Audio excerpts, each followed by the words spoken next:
zose zifitanye isano. Ego. Zifitanye isano n'iz'uyu munsi.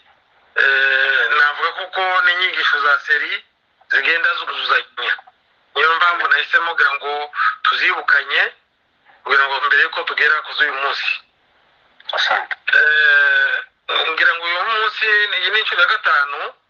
Mbere twari tumaze kuganira ku iyi ni inshuro ya gatanu tuganira kuri iyi teme yo gukorera Imana mu byo Imana yaduhaye. Ubwa mbere twavuze ko gukorera Imana mu butunzi bwacu twishimikirije cyane ku cyanditswe byera dusanga muri Timoteyo wa mbere 6:17 no mu gitabo cyo gutegeka kwa 2:8-12-18 ndetse n'ibindi byanditswe byera byinshi tudashobora kugarukaho ubu nonaha kubera umwanya muto dufite. Muri izo nyigisho z'umunsi wa mbere twavuze impamvu 9 zituma dukwiye gukorera Imana mu butunzi bwacu. Reka nzibutse gusa ariko uyu munsi turagaruka ku mpamvu imwe muri izo 9. Impamvu ya mbere ituma tugomba gukorera Imana mu byo yaduhaye ni urukundo dukunda Imana. Amen. Ibindi byose singenda mbigarukaho, reka ngaruke kuri iki cya mbere gusa. Kiboneka muri Matayo 22:37. Ni ikibazo ni igisubizo Yesu yahaye abafarisayo mu gihe bari bamubajije itegeko rikomeye gusumba ayandi. Yesu yabasubije ababwira ngo ukundishe Uwiteka Imana yawe umutima wawe wose n'ubugingo bwawe bwose n'ubwenge bwawe bwose. Iryo ni itegeko rya mbere. Ngo irindi rya kabiri risa naryo ngo ukunde mugenzi wawe nk'uko wikunda. Amen. Kubera kuko rero inyigisho z'uyu munsi nazo hari aho muze gusanga ko bifitanye isano no gukunda bagenzi bacu nk'uko twikunda. Niyo mpamvu nari ngarutse kuri iki cyanditswe ariko ahandi ho ndagenda ndanga amareferansi ntabwo mbisoma. Impamvu ya kabiri ituma tugomba gukora Imana mu byo yaduhaye ni ugushimira Imana ku ntambara iturwanirira za buri munsi. Haleluya. Uramutse ugiriwe umugisha wo gutekereza ku ntambara Imana ikurwanirira buri munsi, haba ku mubiri wawe, mu rugo rwawe, mu kazi kawe, mu gihugu cyawe, ku bwoko bwawe, ntibareka kugira icyo utangira Imana. Impamvu ya gatatu ituma tugomba gutangira Imana cyangwa se gukorera Imana mu byo yaduhaye ni ugushimira Imana ku migisha yaduhaye. Asante. Hari umuririmbyi wo mu ndirimbo zo gushimisha wavuze ngo uje ubara imigisha Imana yakungukiye ngo uyibare ntusige n'umwe wega ni myinshi yo gutangaza. Uramutse wibutse kubara imigisha yose ibananirwa gukorera Imana mu byo yaguhaye. Gusa kenshi nuko tubimara kuyibona tukibagirwa. Impamvu ya kane ni uko igomba gutuma dutanga cyangwa se dukorera Imana mu byo yaduhaye ni ugutanga ni ijyanye n'ihame ryo kubiba no gusarura. Ihame ryo kubiba no gusarura tubisanga mu Galatiya 6:7. Impamvu ya gatanu ituma tugomba gukora Imana mu byo yaduhaye nanone ni ukubahiriza ihame ry'Imana rivuga ngo gutanga guhesha umugisha kuruta guhabwa. Ibisanga mu byakozwe n'intumwa 20:35. Impamvu ya gatandatu ni ukwamamaza ubwami bw'Imana kandi yihuse. Impamvu ya karindwi niyo tugarukaho uyu munsi niyo tuvugaho ni impamvu ya karindwi ivuga ngo ni ugufasha abapfakazi, imfubyi, abasuhuke n'abatishoboye. Niyo tuzakugarukaho uyu munsi. Impamvu ya munani ni ugushyigikira abakozi b'Imana kugira ngo babone uko bakomeza gukora umurimo Imana, gukorera Imana n'itorero Imana yabahaye. Pawulo yabivuze neza hariya mu Bakorinto ba mbere 9:13-14 aho yavuze ngo abakora mu rusengero batungwa n'ibyo mu rusengero ngo n'abavuga ubutumwa bwiza bagatungwa n'ubutumwa. Iyo ni impamvu igomba gutuma dukorera Imana. Impamvu ya nyuma rero simvuze kuko ariyo ya nyuma ngo shira akarongo nizo nashoboye kubona kuko nawe washobora kwishyiraho gushyiraho kongera izindi ariko nizo nanabonye mu ikubitiro kuko impamvu ni nyinshi ntabwo twazivuga zose ariko iya nyuma nanavuze muri uwo munsi yari impamvu y'ubwishingizi ku mirimo yacu dukora. Aya mu gitabo cya Maraki usomye kuri 3 ku murongo wa 11 kugeza kuri 12 arabivuga neza cyane. Rero inyigisho twatanze ku munsi wakurikiyeho zakurikiye iza mbere zari inyigisho zivuga ku ngororano Imana iha abayikorera.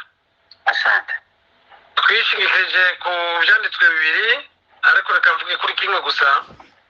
Dusanga mu Migani 22 no kuri 4 aho Salomo yavuze ngo uwicisha bugufi akubaha Uwiteka, ingororano ye n'ubukire n'icyubahiro n'ubugingo.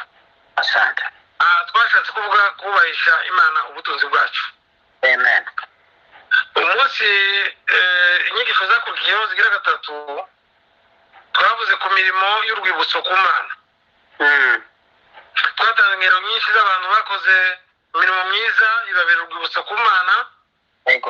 Kandi abenshi bagiye bakora imirimo myiza ariko byagera mu gihe cy'ingorane Imana ikayibibukiraho. Aha twatanze urugero rw'umusirikare mukuru utari umuyuda ariko wubakiye abayuda isinagogi. Bukeye ngo arwaza umugaragu we cyane yumvishe Yesu ko ariko ageze Kaperinaumu ngo amutumaho abagaragu be. Ukubera iyo neza babwira Yesu ineza yabakoreye ngo ayimwibukiraho amukiriza umurwayi we. Twatanze urugero rwa Korneliyo wasengaga cyane akagira n'imirimo y'ubuntu wafashaga abantu. Twatanze urugero rwa Tabita ariwe Doruka wafashaga abapfakazi. Arapfa, apfuye abapfakazi ntibabyemera batakira Imana, bazana Petero arasenga Imana iramuzura. Twatanze urugero rw'umugore w'Ishunemu wacumbikiye umuhanuzi Elisa n'umugaragu we, amuboneraho umugisha abona umwana kandi ataramugira. Umwana ngo amare gupfa none umukozi w'Imana aramusengera arongera abaho. Twatanze urugero rwa Moridekayi waburiye umwami Ahasuwerusi igitana Zereshi bari bashaka kumwica.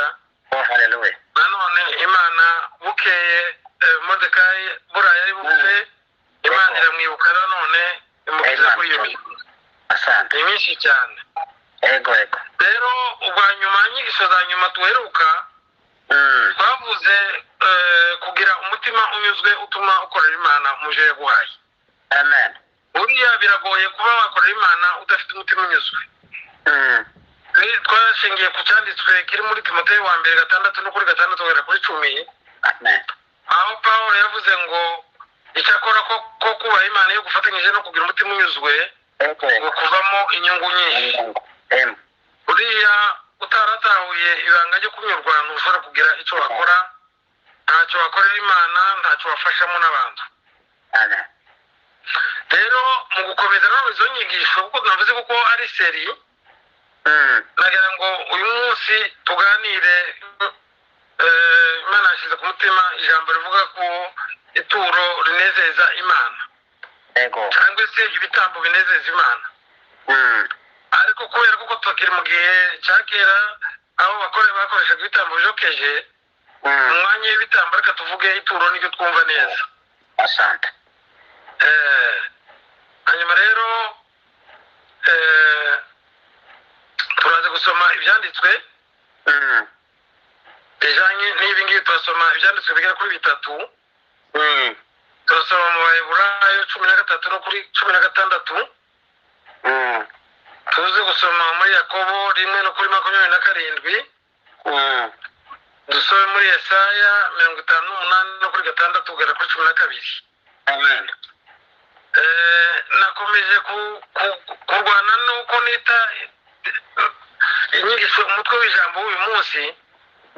Umwanya umwe ngumva nabyita ibitambo binezeza Imana cyangwa se ituro rinezeza Imana, ariko nzakumva ko umutima mbatera kuko twongeraho irindi rivuga ko ituro rinezeza Imana ariko kandi n'idini Imana yishimira cyangwa se idini Imana ishima.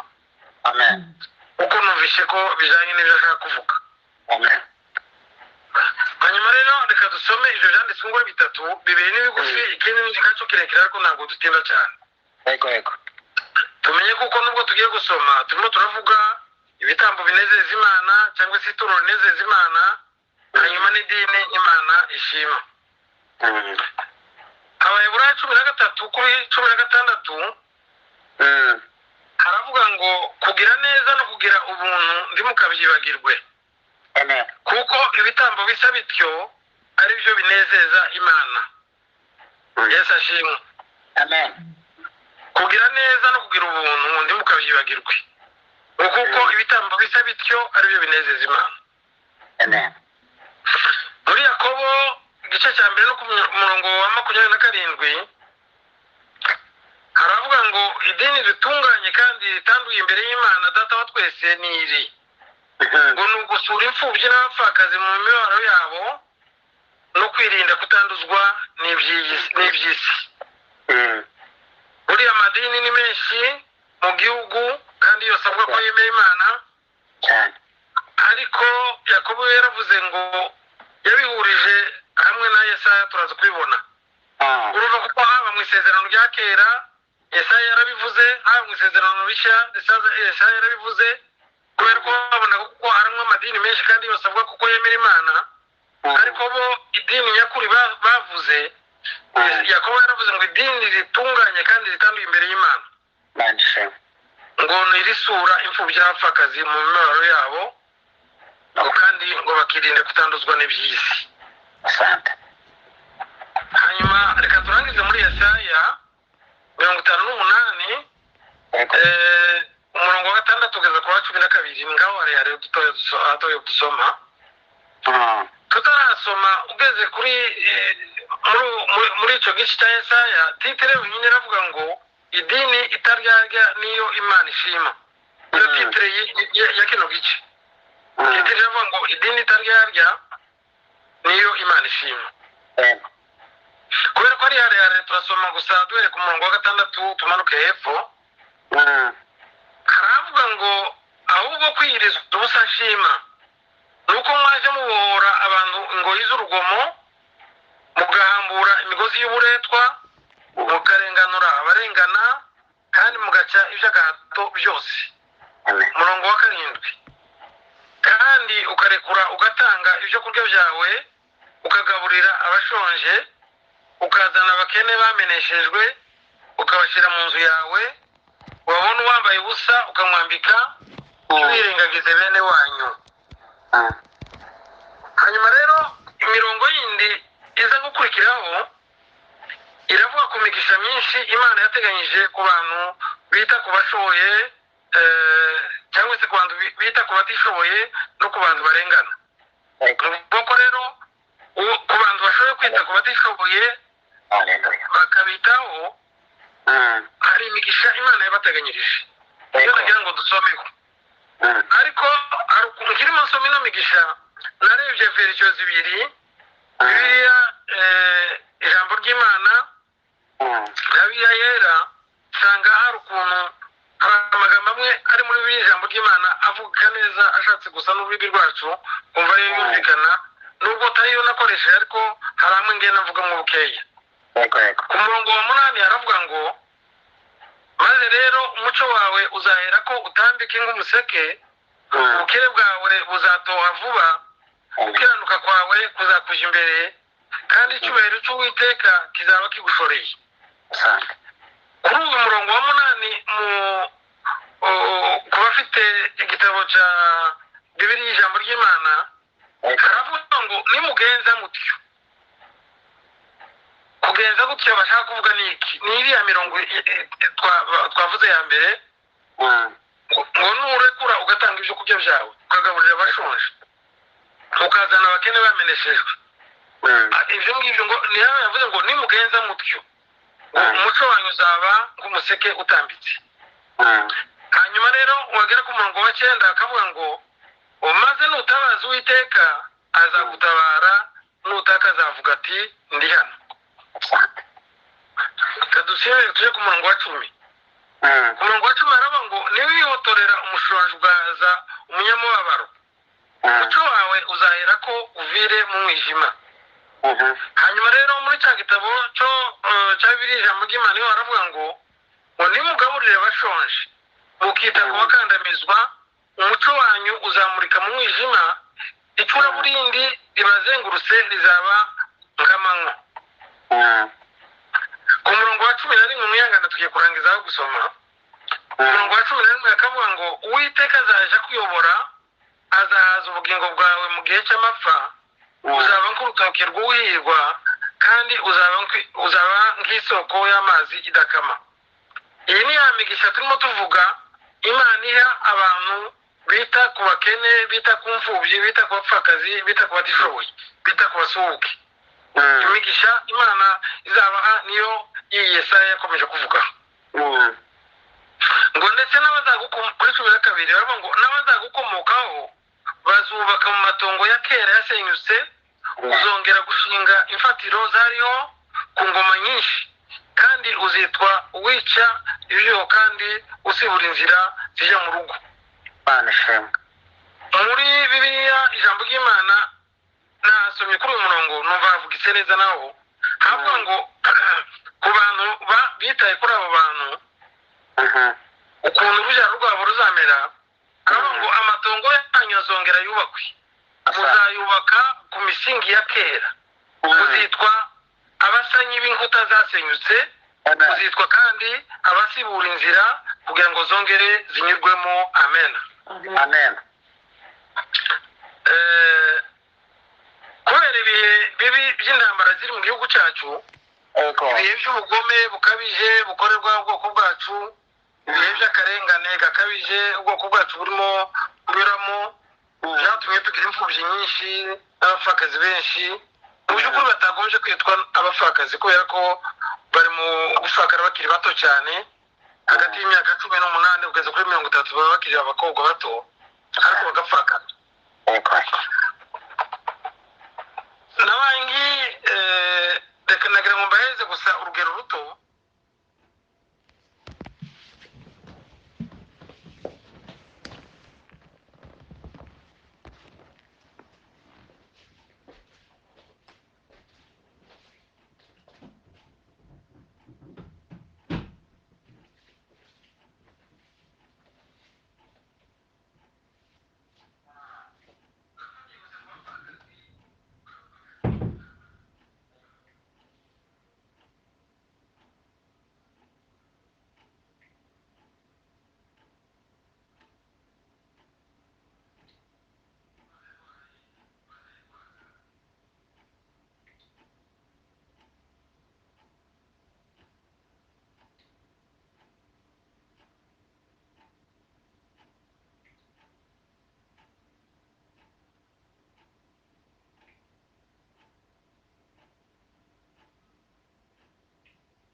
Uburyo bakora kuratandukanye.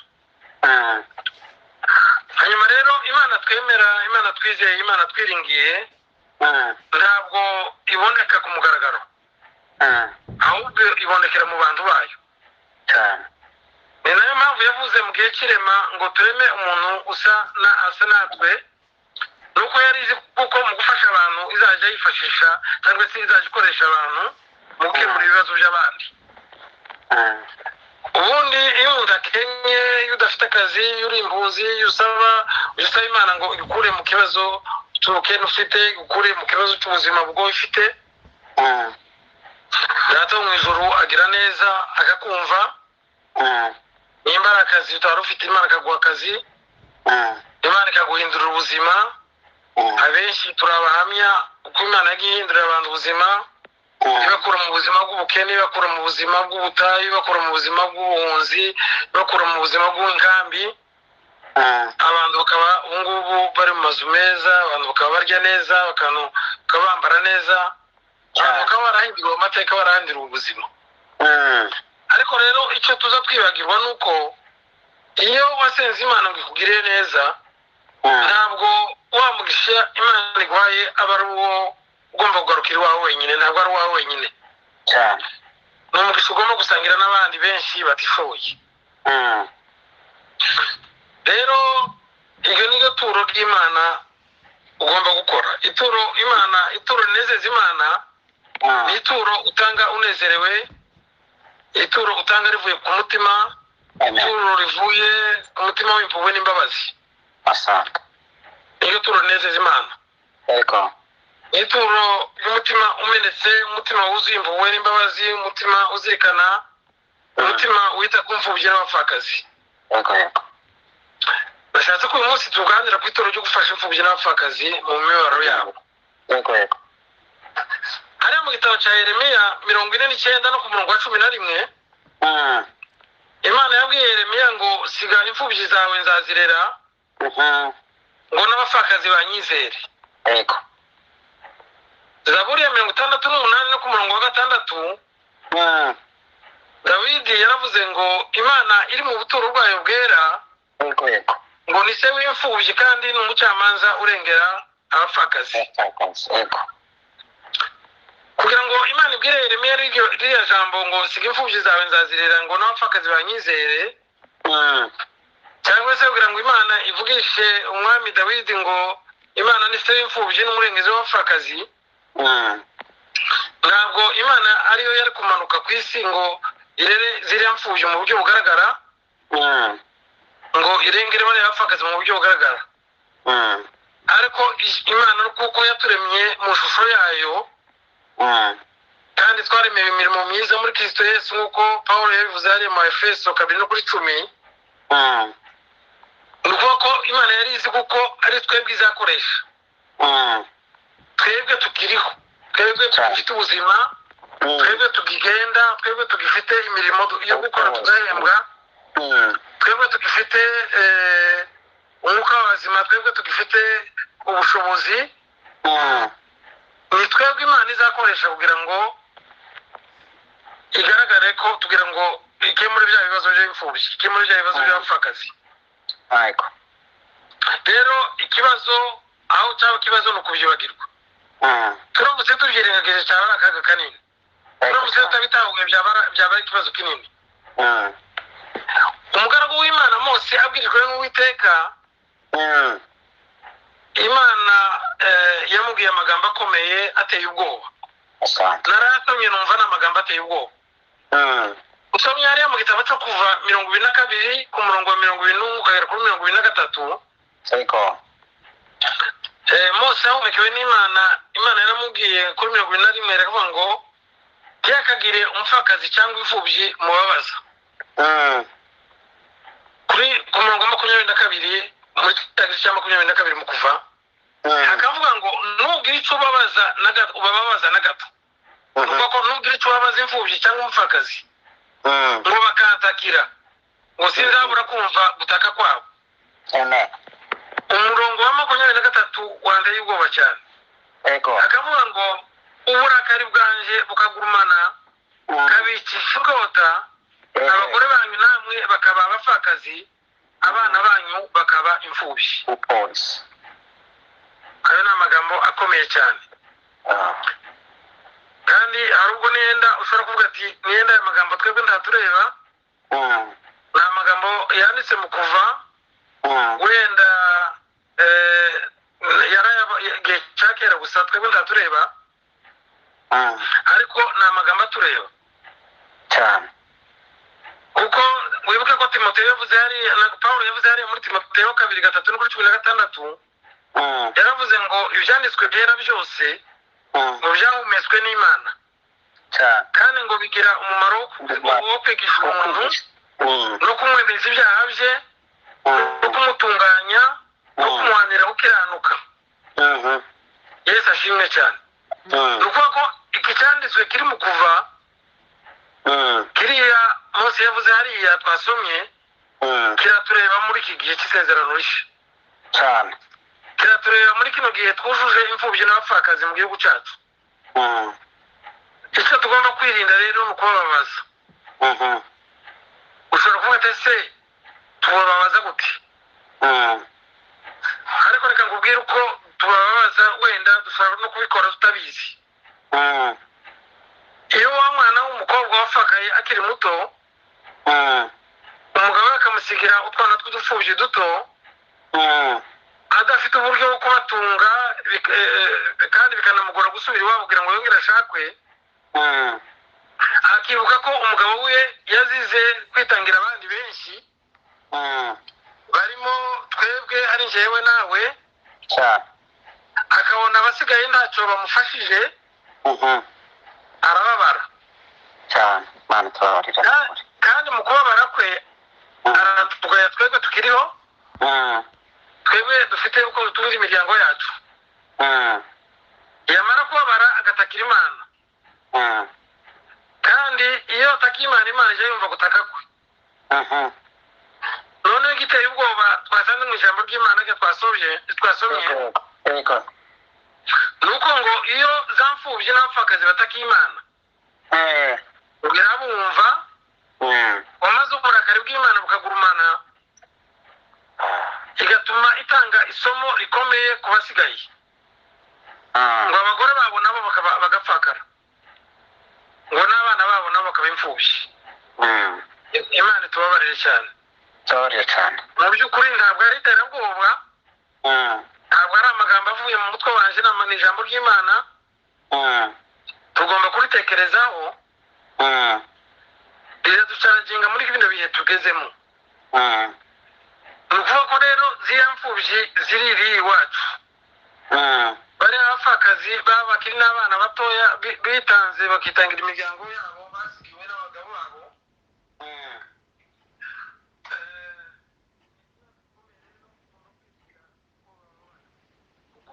iyo bababaye batakira Imana kandi iyo batakira Imana ikareba abari kubafasha twebwe twari kubafasha akabona twicecekeye uburakari bw'Imana buragumana bigatuma hazamo ingaruka mbi zikomeye cyane. Ikibazo rero ni ikihe? Ikibazo tugira kinini ni ukumva inyigisho zose zikora ku butunzi bwacu akenshi zitugwa nabi rwose kandi ibi byatangiye kera ntabwo ari twe twenyine wibuke Yesu akiri mu isi inkuru zivugwa muri Matayo 19 no kuri 21 z'urya musore w'umutunzi washatse gukurikira Yesu ngo Yesu yaramubwiye ngo nimba ushaka kuba intungane ngo nkurikire ngo wanze ugende ugurishe ibyo utunze ubihe abakene ngo nibwo uzagira ubutunzi mu ijuru.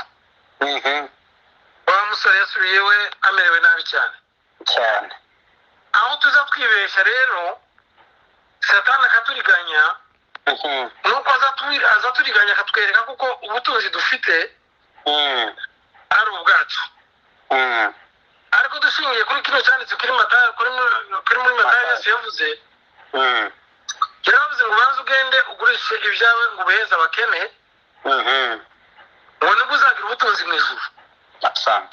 Ni ukuvuga ko ubutunzi bwacu nubwo twakoresheje umurimo w'Imana cyane, ubwo twakoresheje mu rusengero, ubwo twakoresheje mu ivugabutumwa, ubwo twakoresheje dufasha abagowe, ubwo twakoresheje dufasha imfubyi, ubwo twakoresheje dufasha abapfakazi, nibwo butunzi tuzasanga mu ijuru. Naho ubundi bwacu ubundi dukomeza kurundanya twibwira ngo niko dukora neza ntabwo ari ubwacu. Iyo dupfuye burasigara bukarya abandi, ubu ngubu tuzabusiga. Ubutunzi tuzagira mu ijuru nubwo twatanze mu bwami bw'Imana, nubwo twafashemo abakene, nubwo twafashemo abapfakazi, nubwo twafashemo abasuhuke bakuwe mu byabo n'abasenye mu mazu. Mwebwe kuko hariya muri Yesaya hatubwiye kuko ngo tugomba ngo gufasha abakene, tugafasha abagowe, tugafasha abashonji, ngo tugafasha bene wacu, ngo tugafasha bene wacu bameneshejwe kandi turabafite benshi. Dufite bene wacu benshi bameneshejwe bakuwe mu byabo n'intambara, basenyewe imihana bakanyagwa n'inga zabo, ubutunzi bwabo. Dufite bene wacu benshi b'imfubyi, dufite bene benshi b'abapfakazi. Abo rero n'ijambo ry'Imana ridusaba kuko tugomba kubikora.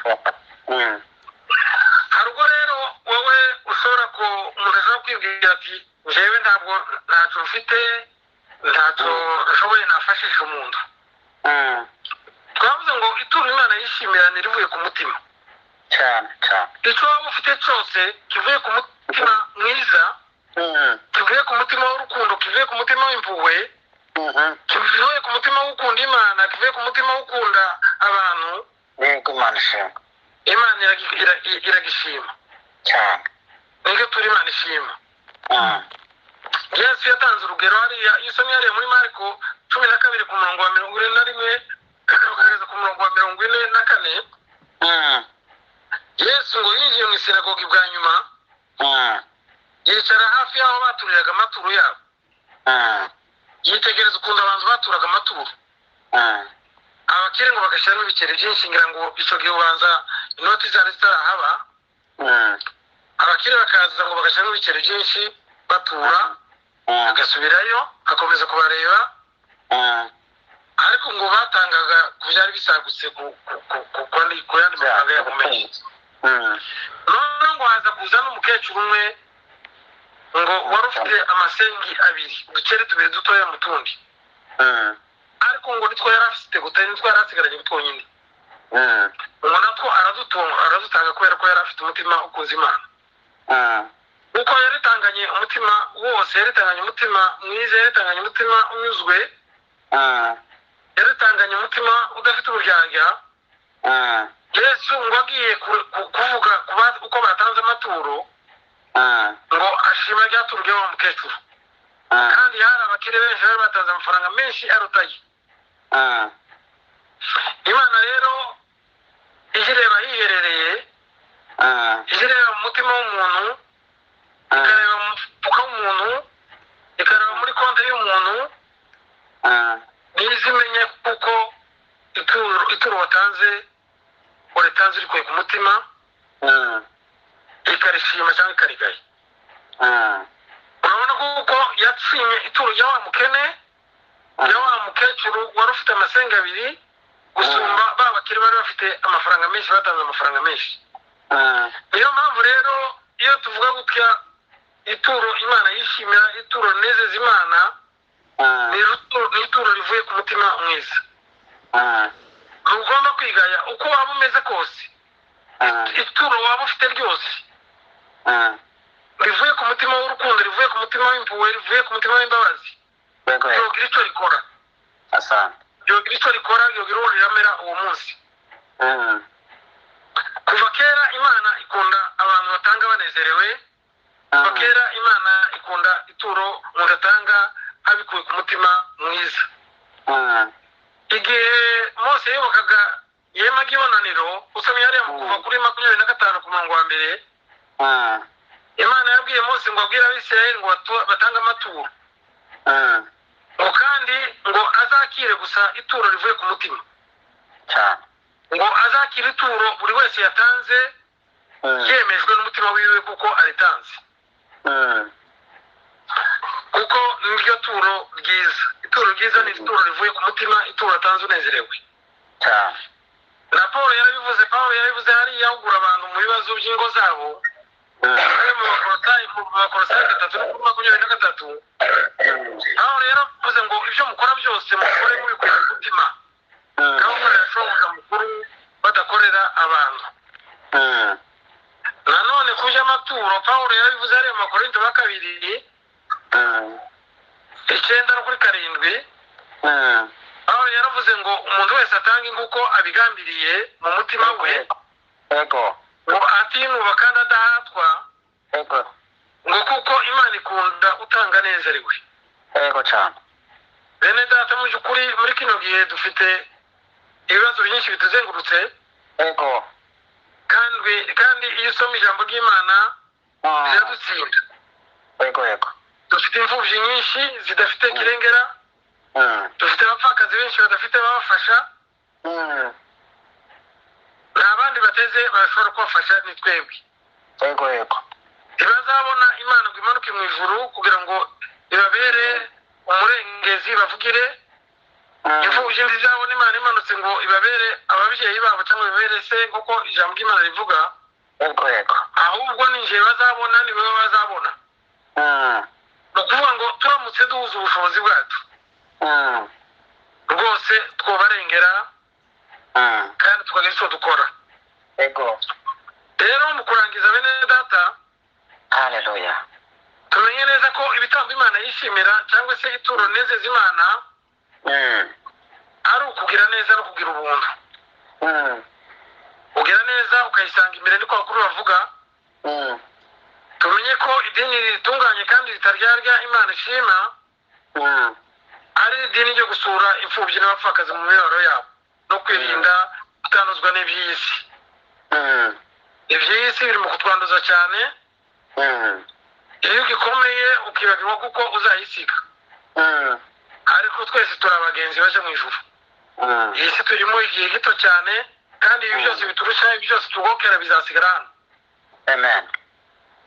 kuko umuhanuzi Yesaya yabivuze, tumenye neza ko gusenga no kwiriza ubusa imana ishima ari ukurekura tugatanga ibyo kurya byacu tukagaburira abashonji, kandi bariho cyane benshi bashonje bakenye, tukazana abakene bameneshejwe tukabashyira mu mazu yacu. ahari wavuga ati turi kure, ntabwo twabashyira mu mazu yacu. yego birumvikana ko turi kure, ariko ushobora kubatuza aho bari, ushobora kubafasha. umufashije kumutuza aho ari, nicyo kimwe n'uko wamuzanye mu nzu yawe. icy'ingenzi ni uko babona aho baba. abambaye ubusa tukabambika, tukirinda kwirengagiza bene wacu bari mu bibazo by'ubukene, tukirinda kwirengagiza imfubyi n'abapfakazi, tukirinda kwirengagiza abasuhuke badafite ikibarengera.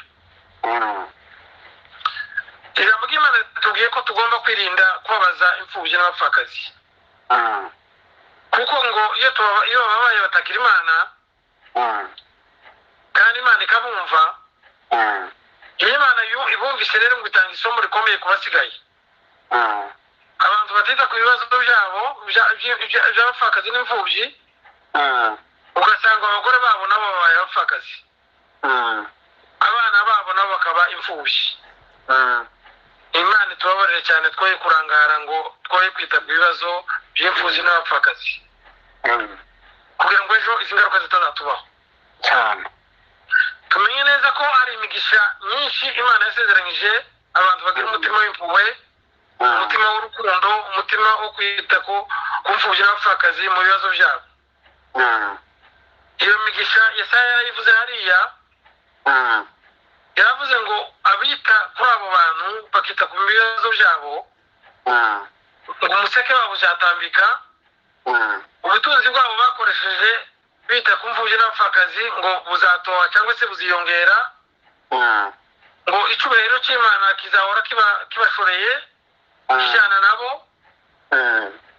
ngo kandi iyo batabaje uwiteka irabatabara, ngo bataka imana ikabumva. ngo ndetse no mu gihe cy'amapfa, ngo uwiteka ahaza ubugingo bwabo. ngo ndetse n'abo bakomokaho baje bahabwa umugisha mwinshi, ngo bagasubizwa ndetse n'ibyabo umwanzi satani yabanyaze. bene data, mu kurangiza nagira ngo mbibutse ijambo umunyabwenge Salomo yavuze hariya mu migani 19 no kuri 17. Salomo yaravuze ngo ubabariye umukene abagurije uwiteka, ngo nawe azamwishurira ineza ye. twavuze ngo ituro rinezeza imana ni imirimo myiza dukorera abakene, imfubyi, abapfakazi, abatishoboye. ineza ntabwo ije ibora, ukora ineza ukayisanga imbere. bene data, ndabona iminota bari bambaye igeze, ngira ngo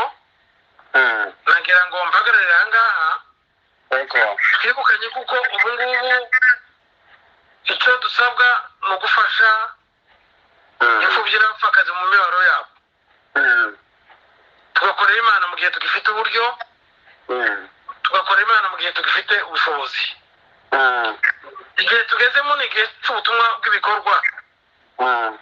tugomba kuva mu butumwa bw'amagambo gusa ahubwo tukaja mu butumwa bw'ibikorwa ibikorwa bikavuga ibikorwa bigaragara kuko iyo babibonye bahera ko bahimbaza data wo mu ijuru. Imana itugirire neza muri uyu mugoroba wa none. Yego yego. Ijambo ry'Imana rituganze. Yego. Buri wese aryigereho. Tumenye ngo nimba tukiri hano ku isi, nimba tukifite ubuzima, nimba hari imigisha Imana yaduhaye ntabwo ari ku bwacu twenyine, nugira ngo tuyisangire n'abandi.